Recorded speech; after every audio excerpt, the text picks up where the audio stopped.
Hello and welcome to Mark Chatterton's Rock Files podcast. Today we've got the guest, John Young, keyboard player, who a lot of people know him as the leader of the progressive rock band Lifesigns, as well as the keyboard player in the Bonnie Tyler band. But he has worked with lots of musicians and bands over the years, including the Strawbs, Asia, John Wetton, Qango, John Anderson, and the Scorpions, to name a few. Today, we'll be talking about Lifesigns' new album, Altitude, which I've got here, as well as John's long and varied career. So a warm welcome to you, John. Thank you very much indeed, Mark. Cheers. Right. A lot of people listening in probably don't know, but we both have a connection in that we were both born and from Liverpool originally, and we were both cathedral choristers. You at the Catholic Cathedral in Liverpool and me on the other side of the Mersey in Chester. From what I can remember, it was quite a hard life for a child of 8, 9, 10 or whatever, with lots of rehearsals, music to be learnt, and then services to sing. How do you remember it as? Pretty similar, actually. I enjoyed the singing part. I just remember that there was an awful lot of backwards and forwards to both rehearsals and to the cathedral. Yeah. Obviously, it was for a long period of my life because I actually joined the choir when I was 7. Yeah. And stayed in it until I was nearly 18. So right. It was a huge part of my life. I was head chorister for a couple of years and whatever. And I remember I made a fatal mistake in terms of rock music, which was, I don't know whether you did the same thing, which was when my voice broke, I tried to make it go lower and lower and lower because I wanted to be a bass. Because I only knew about singing in the choir and I thought it'd be great to be a bass in the choir, not realizing that I was completely wiping out any chance of being a good tenor for rock music to come. So but I think it was, I don't know whether you agree, but I think it was a great education musically. Yeah. Because I don't know if you it happened to you, but we actually got paid for our services. Did you get paid for we did. Well, also we went to a fee-paying school, which was basically taken care of in part because of us being in the choir. Sure. Those school fees weren't completely covered, but I know that that went towards it. So there was that element, but it was first professional gig. I was going to say, so at that age you were a professional musician. Was that when you learnt to play the piano at that age, or was it earlier or anything? I started playing the piano when I was 7. I was actually born in London, and my father was going backwards and forwards to Liverpool when I was about 5, and they realised that I was bored. So I think probably about 6 or 7, I started playing the piano before we all moved up to Liverpool, and then I just happened to go to the Cathedral Choir School because my parents were trying to find a decent school to go to, and it was only meant to be a stopgap. But obviously, then I got an audition for the singing, and from there on in, it was job done. What about your musical influences apart from the classical side? What about sort of more the rock side? Well, when did they come in? I was a bit of a late developer. I don't know about yourself, but I didn't really start getting into rock music until 6th form. And, really? Yeah. I remember I bought the Beach Boys' Good Vibrations when I was a youngster because I just loved the vocal harmonies on it, as you would do as a choir boy. But in sort of 6th form, I started getting into 10 Years After and Led Zeppelin and all that kind of stuff. And then I got into Queen, and the first gig I ever went to see was Queen back in 1974. And really enjoyed that. And then a friend of mine said to me, I think you might like this band Genesis, they're playing at the Empire. And so I went to see the Lamb Lies Down, and that was it really. That was how I fell in love with that style of music, and then wanted to know more about it, So but I think I was always a bit of a romantic. I enjoyed the more sort of, I loved Caravan and bands like that, and I liked the jazz rock element as well. That was always a big thing.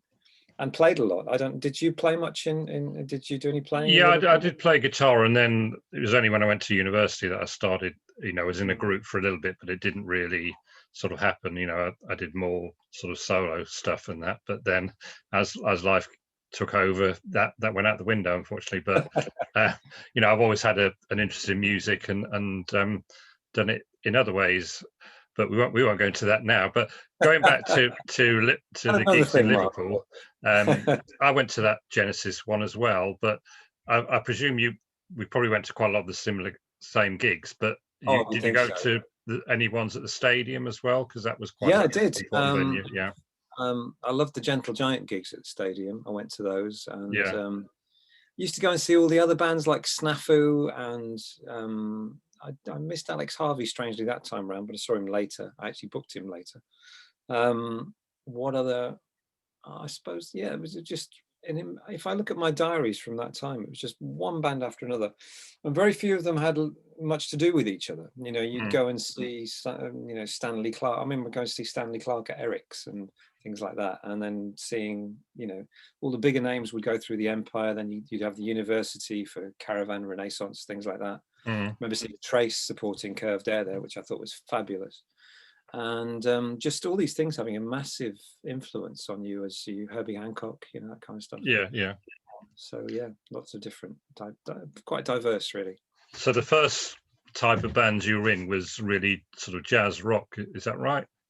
Yeah, pretty much. I was in a band called Solitude with a guy called Dave Cunningham, who was a big Focus fan. So that was the first thing we did, was sort of long. The first number I ever played live on a stage was Faith Healer by Alex Harvey, strangely enough. But and then gradually, as I went through a couple of the Liverpool bands, I got to know some of the jazz rock musicians, and I really enjoyed that.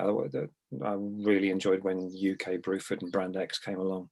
It was such a breath of fresh air, and I thought, really like to have a go at this. And we were very lucky. We managed to find. They're really great guys, and I'm still in touch with them now.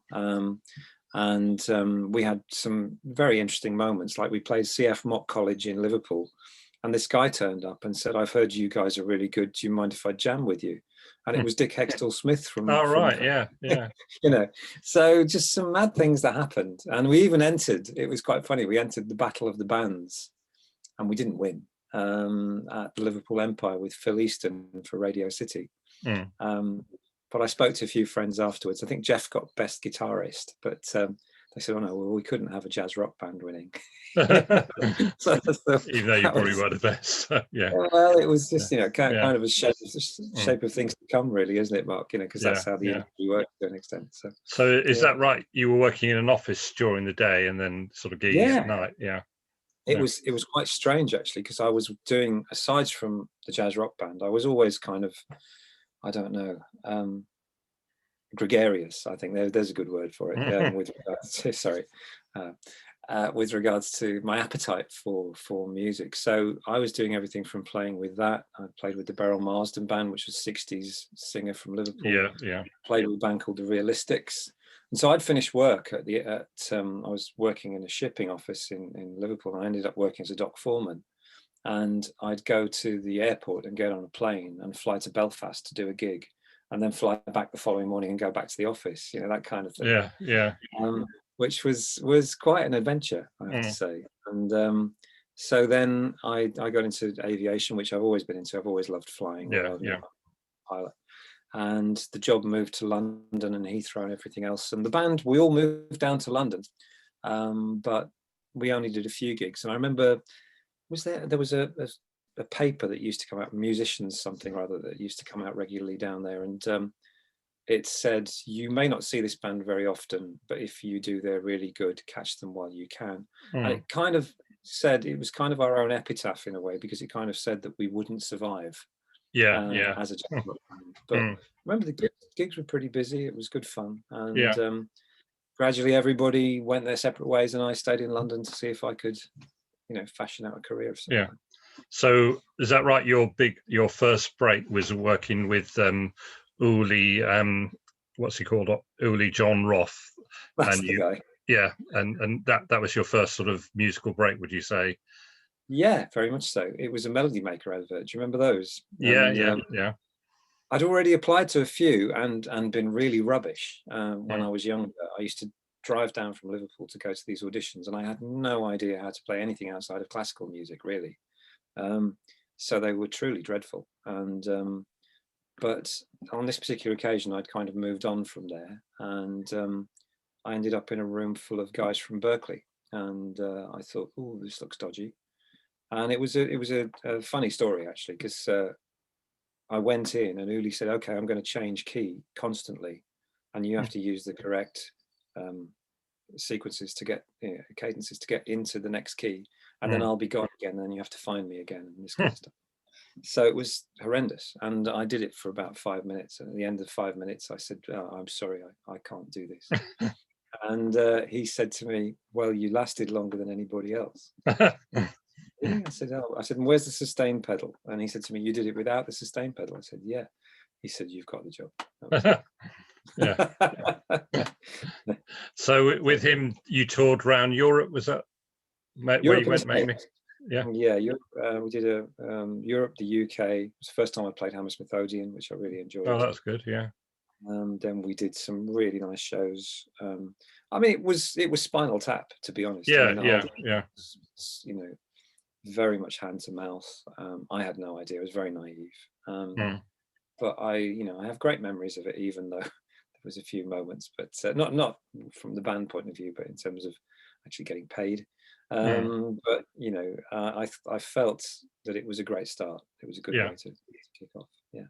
So you gave up the day job then, did you? Yeah, I'd already kind of given it up. I was working with what was left over of a band called England, and I was kind of with them when I applied to Uli.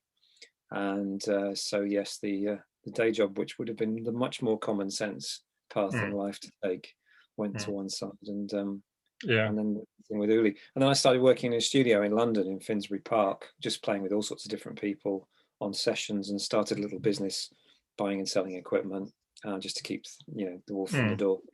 I was even playing in Irish bands around the Irish circuit in London, and then I played for the MTV band in London, and that's how the John Wetton thing started. Yeah, I was just about to ask you about that, because I've known you sort of over 20 years now through John Wetton, and I just wondered how you got the job in Asia for a little bit of a time, didn't you? Yeah, it was much the same thing, really, Mark. It was the MTV band thing happened in London. It was very short-lived. In fact, we only did the one show, but the MTV in London itself, that kind of rock MTV, didn't it? And we played with a whole bunch of people. I can't remember who it was, but I know that one of them was John and Phil Manzanera, and I think we played with Van Morrison as well. There's quite a number of people played on that gig. Funny enough, I've never found a trace of it on YouTube or anything else. But we did the show, and I was a massive John Wetton fan. I loved everything the UK had done. Enjoyed Asia, all that kind of stuff. And I just was tongue-tied. I didn't say anything. So I went home. I remember I went home. I was living in Staffordshire at the time, and I said, oh, well, that's that. Probably never get that opportunity again. And then on Monday, the phone rang, and the guy said, I didn't know who it was. And the guy said to me, have you heard of a band called Asia? And I said, yeah. He said, you start Monday.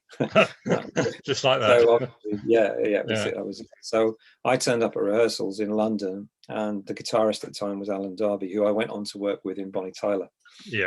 Years later, and he was from a band called Fashion, if you remember them. And so we just both turned up, and that was it. Off we went, and I did a couple of European tours with Asia, and then obviously went on to work with John from there. But I was just basically standing in for Jeff while Jeff was working with Greg Lake. So that was because I don't know if this is true or not, but I've got somewhere in my mind that you nearly joined ELP as the keyboard player, and it would have been YLP. Is that true at all? Well, it would have been YELP. As an extra one. It was a lesser known story, but Carl said to me, would I come down and meet the band?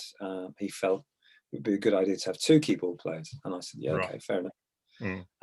So I went down, and it's a story that I've told at a few gigs, but I'm not sure how much the other members of the band knew that I was coming. So was deadly silence when I got there, and I think Carl went off to make a cup of tea, and I knew the tech. He was from Liverpool, and we just said hi to each other. And then I said, "Well, do you want to play anything or do anything?" And nothing really happened. And I said, "You realise if I join the band, you're going to have to call it Yelp."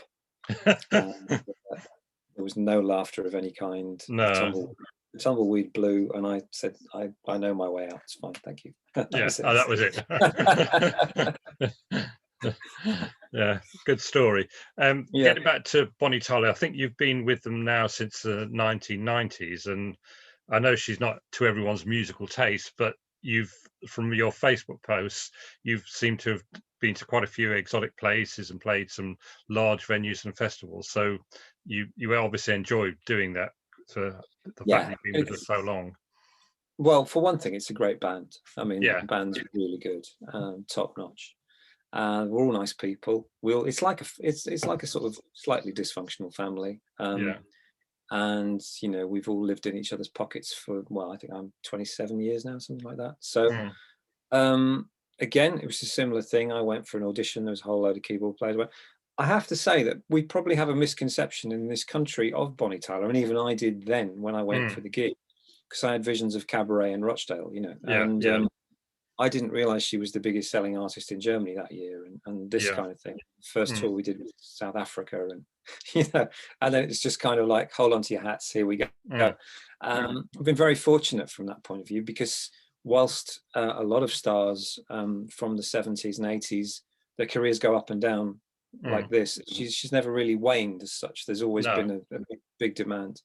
And to be honest, in more recent years, that demand has increased, so we've been doing, most of the gigs we do are sort of small arenas and that kind of stuff. So it's pretty cool. That's one of the reasons we probably don't play that much in the UK, is because people have that misconception. So, sure. Just one more group I'll just sort of mention is the Scorpions, because you've played with them a few times as well, since back in 2001. I did about 6 years with the Scorpions in the end.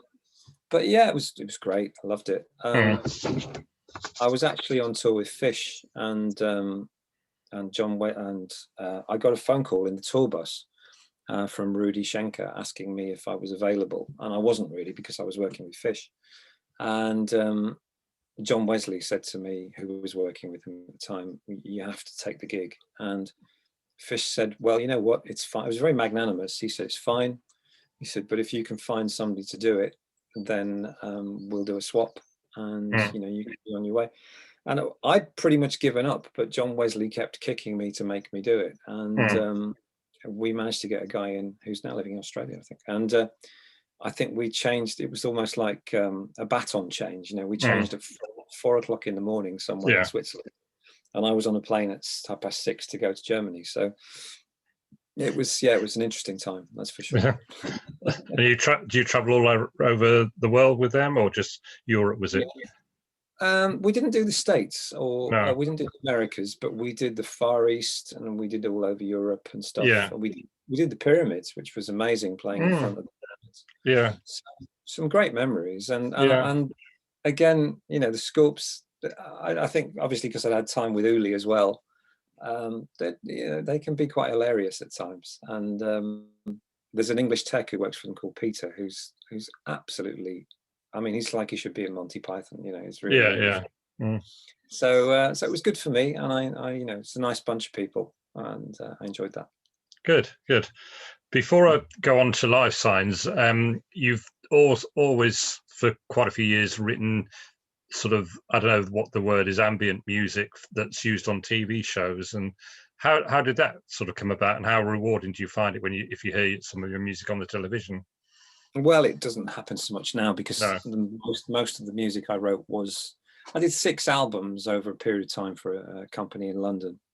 And but again, I often go back to the phrase, was it the music industry is a shallow trench filled with vagabonds, murderers and thieves, and it also has a bad side, So I do think that there's an element of that with this kind of thing. And I was a little disappointed in some ways, because you do hear your music. I mean, I've heard it on television, but for me, one particular thing was, you know, I did one of them. It ended up that I did this library music, so people can take it off the shelf. But I ended up doing one of the main themes for CNN for the war in Iraq, and they used it for like 2 years. I never got paid a bean. You know? No, that's the problem, isn't it? It's Yeah. just, you know, and when I rang them up, they said, "Well, sue us." You know, Yeah. you know, Yeah. and you know, that's kind of how the industry is. So there's not much, you know, there hasn't been much you can do about it, unfortunately. Yeah. And about this time, you'd started doing solo gigs as well, which is where I came across you. And you did have the John Young band for a bit. So did you decide after doing so many solo gigs that I'd rather have a band with me? You know, it reaches more people, perhaps. Well, I think you always, you know, when you know this, when you've played in bands, it's much nicer doing a gig with a bunch of people around you. I generally feel that way. I mean, I enjoy the solo gigs, and these days when I do solo gigs, which is quite rare, it's more of a storyteller evening, you know, that kind of thing. Our stories.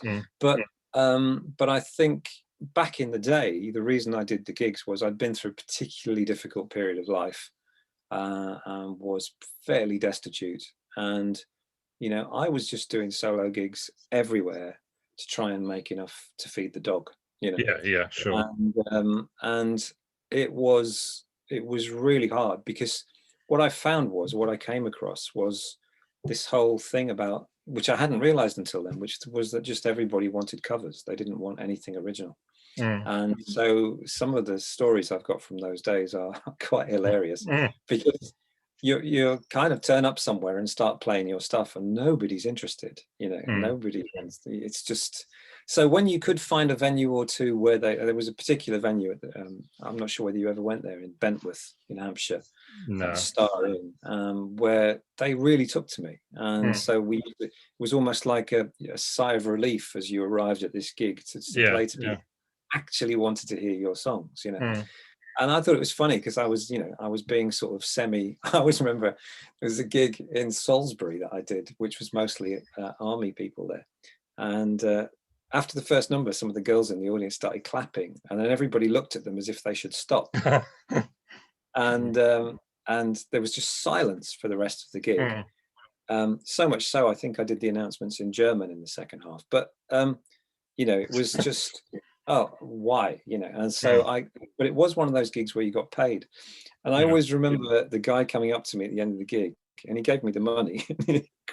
Classic quote. He said, "Well, at least you enjoyed yourself." But that was the weirdest thing, was that I was doing a gig like that, and then, like, you know, 2 days later I'd be at some stadium with the Scorpion, you know. But just the musical journey was like this, you know. Absolutely crazy. But yeah, band-wise, going back, I'm sorry, I've gone off tack, which I did. Oh, that's quite very interesting.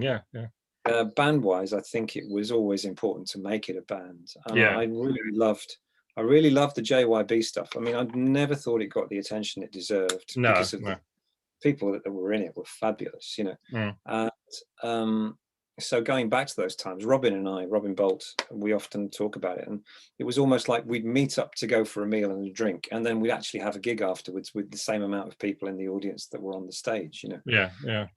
And but it was just a nice way of us to go and blow the cobwebs off and enjoy ourselves, you know? Sure. I think that changed with Lifesigns, you know. I think we managed to make a step up, and I think we've made several steps now, which is great. Because the Lifesigns is quite an established band and well known on the progressive scene, etc. But going back to the first album, Lifesigns, is that actually near where you live, or the cover? No, well, again, more stories. But initially, I had an idea that I was going to have an artwork for the front, an actual painting that would be the front, which was completely different. It was a seascape, and I remember seeing that photo, which Brett Wild, who does all our artwork, for me. And I remember seeing that photo and thinking that'd be a really good album cover. So I said to him, "You know that photo you've got of a church?" He said, "Oh, another one." He said, "Could you turn that into something?" So he did. So I said to him, "Where is that?" He said, "Just as you go up the M6, it's on the left. like the Stafford turn-off. I Yeah. didn't realise he'd taken the picture from a car on the M6. Really? Yeah. So Yeah. the problem that we've had, I'm surprised there haven't been accidents, is that Mm. as you go towards where this church is Yeah, on the just hold M6, up again. Yeah. yeah, that picture comes into sort of view and becomes 3D and Yeah. moves around and then whatever. Oh, So it's quite so you amazing. have to look at, is that going north or south? Going north, Yeah, going north. Yeah. Yeah. So on your left-hand side. Yeah. So be warned. Be warned. Yeah. So how much sort of satisfaction did you feel once the first Lifesigns album was released? You know, you'd achieved something, I suppose.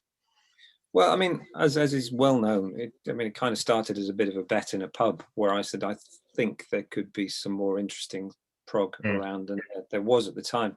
I have to say that has changed, and I think there's some amazing bands around, and there's some really wonderful talent around now.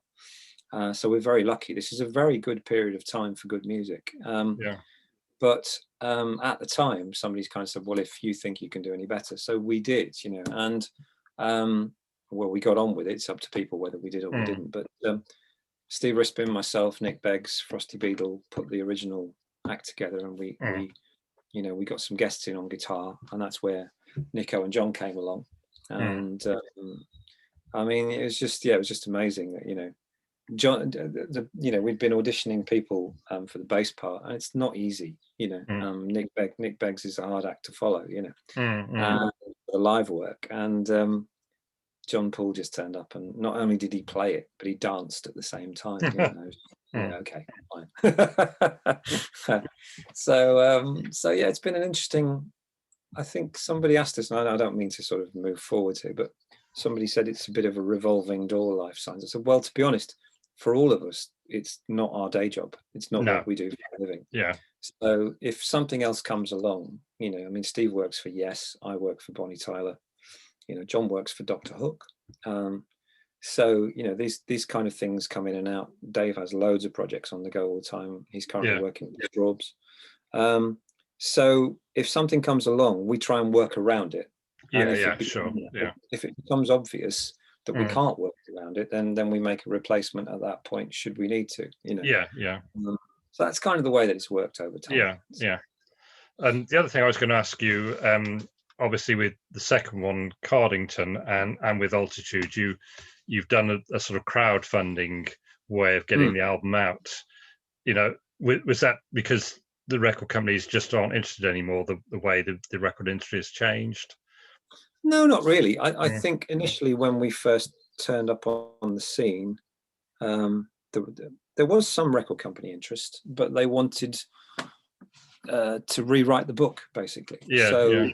We didn't want to do that. We wanted to do it the way that we'd already started. So, and there was some management interest, but as soon as they saw that we're a bunch of old guys, I think they weren't interested anymore. But I think the thing is, nobody thought it had any longevity, and we kind of disproved that now. Sure. And I think also it was done for all the right reasons then, because you want to make the best music possible.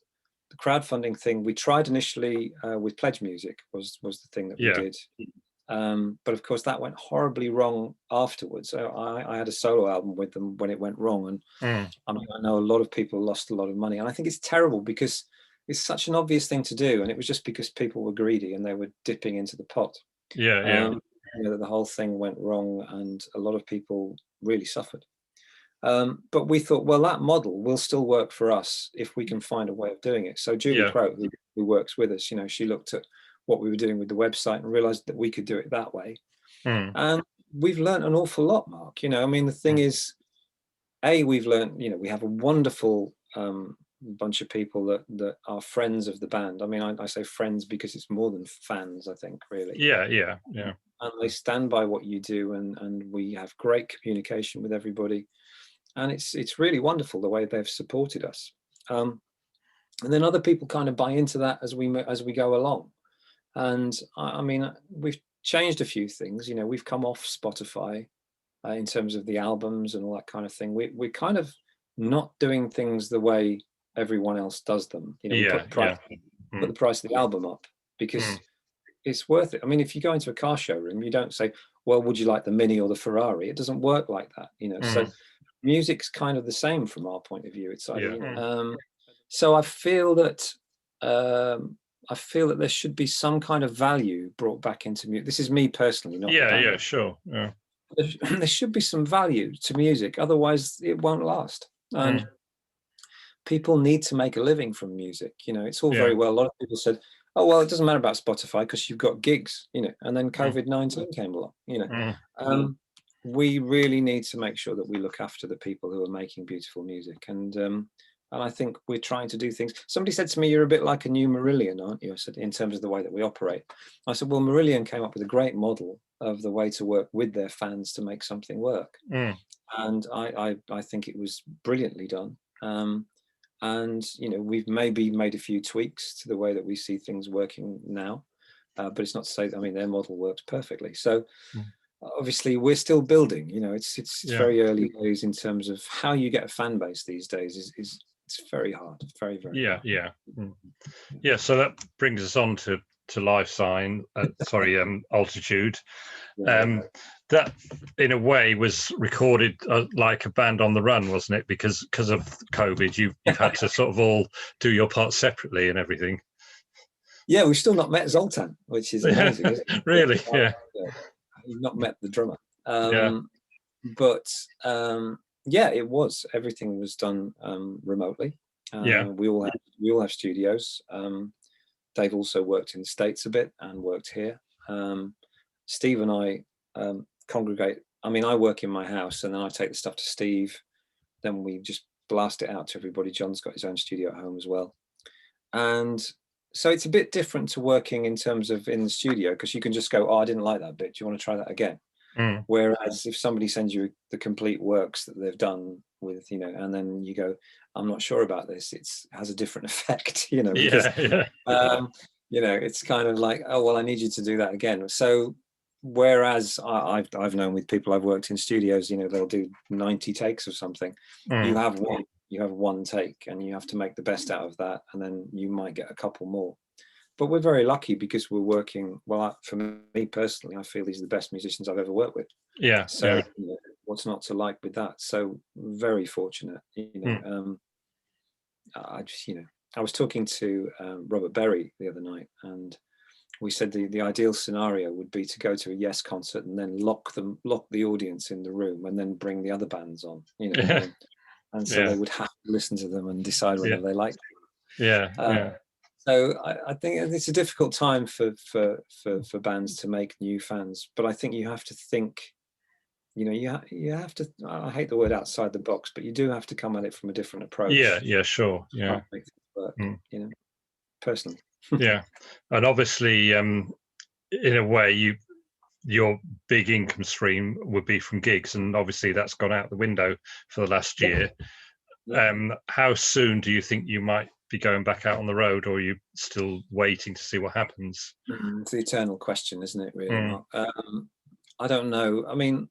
There's been a number of festivals and venues that have got in touch with me with regards to us doing shows, and I've generally said to everybody, just wait. I can't really say more than that at the moment, because some friends of mine who are both promoters and in bands have booked up to 3 different sets of gigs and cancelled all of them. Well, that's a lot of time and it's a lot of effort, and people spend money on those things. Let's be honest, musicians aren't in a great place at the moment. No. There's not much going on furlough wise as far as the government is concerned. We try and look after the band as best we can with a little bit here and there, but I think it's really, really tough time. And I know several crew and musicians who aren't with us anymore because of the time that we've been through. I don't think people realize just how serious this is, not just for musicians, but for artists in general. It's something that should be dealt with, because it's almost like it doesn't matter to an extent. And I think music is so important in people's lives. So, getting back to the album, you've revived, if that's the right word, a couple of songs from a few years ago, Ivory Tower and Last One Home. What was the reason behind that? You just wanted to rework them and put them on the album? It was actually Steve that wanted to do Ivory Tower. And so he said, I really think that's a Lifesigns song. We should put it in the set. So we thought about that, and yes. And then Last One Home had always had that kind of epicness about it. Yeah. In the Qango days, Qango days, yeah. So we felt we could not only recreate that, but we could turn it into something, you know. And then we'd already kind of worked out Gregarious, so we felt we could put all of those 3 numbers in the set, the last set that we did before lockdown. And so we tried them out live, and they were all great. And then it was just a question of because they'd all gone down well, and everybody wanted them on the next album. It was then just a question of coming up with the 3 big ones, you know. So no pressure. So what would you say how would you see the progressive scene at the moment, forgetting about COVID, before COVID happened? Would you say it's quite sort of buoyant and expanding? It's a difficult one. I think there's so many so many avenues to this, isn't there, really? You've got, I mean, John has on his bass Destroy All Genres, as you've probably noticed, because we kind of cut across quite a few, really, to be honest. Sure. We're also jazz fusion, we're also pop, you know. Do you like the term prog for Lifesigns, or would you prefer, you know, your own sort of musical, it doesn't bother me, or whatever? Really. I mean, if people have to put you in a it's that whole thing, isn't it? Somebody said you're neo-prog. Well, if you think we are, then fine. So it you know, it's not for me to say, really, but I do think that the genre thing can be quite limiting. And I do think that music is way more than that, you know, in terms of it will go where it wants to go. And if all of a sudden you find, I noticed a few Japanese fans had put, this is jazz fusion, and go, yeah, good, isn't it? So I think, I think it's also very difficult. We often have the discussion when the pubs were open about, I mean, Lifesigns aren't doing too badly. We're kind of in amongst the sort of second tier of what's going on at the moment, I guess. We're not up there with the Stevens of this world or whatever, but we can fill a room, and we can sell records, and we're not something that people will generally not know of if they're into progressive music. But how difficult must it be for the younger bands coming through now, and for the older bands? I see so many of them in Prog magazine, and so many people I've never heard of. And the discussion groups are all about all this list of bands that go on forever. How do you survive? You know, I mean, when we were on the cruise, I remember being on the cruise I mean, we've been very fortunate. We've done the cruise 3 times now, but it's a wonderful thing, you know, because obviously it gets English bands out to an American audience. But in terms of, I remember having this conversation, you know, outside of Yes and Steve Hackett and Marillion, who does it for a living? You know? That's kind of odd, isn't it, really, when you think about it? You know, you've got these bands and you go, oh, this is brilliant bands, and they're the top bands in terms of prog that can actually work on, because you have to be pretty good to get on the cruise. You know? So if that is the top of the tree, and most of them aren't doing it professionally, it's kind of something about where we sit at the moment, doesn't it, really? So for me personally, Mark, again, it's another conversation that we've had. I do think we need an outlet. Prog magazine's great; they do their stuff and whatever, but we need an outlet that was like, you know, the Whistle Test or whatever, to kind of just point people towards you know, that kind of stuff, because you know the radio stations are generally closed to it. We found with the new album, we've been pointing it in the direction of local radio, and they've been much more interested than we you know, you can't get in anywhere with the BBC. No. So I think if it's that difficult for us, it must be that difficult for everybody. Are you actually thinking of another album yet, or are you just sort of concentrating on this one? Well, we've started to talk about it. So I think that will happen. I might look at doing a solo album as well at some point. Just to go back over again some old ground, and also put some new things in. But I think, you know, we're trying to look at the the next thing. They're always trying to look at the next thing. But Yeah, obviously, sure. Yeah. the album's brand new, so you know we need to do what we You can. obviously you want to get out on the road, but when that happens, we'll see. Yeah, Definitely I'm not. 2022, I would hope. Well, I'm not making any promises, but it Yeah. really, you know, last time with the virus, I mean, it was kind of as soon as winter kicked in, it got more difficult, and I'm a bit concerned that might happen again.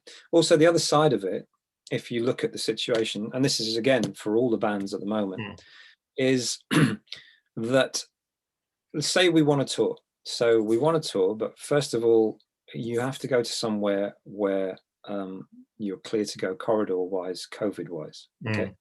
So if you want to go to Europe, you'd have to be going to somewhere that was cleared by the government.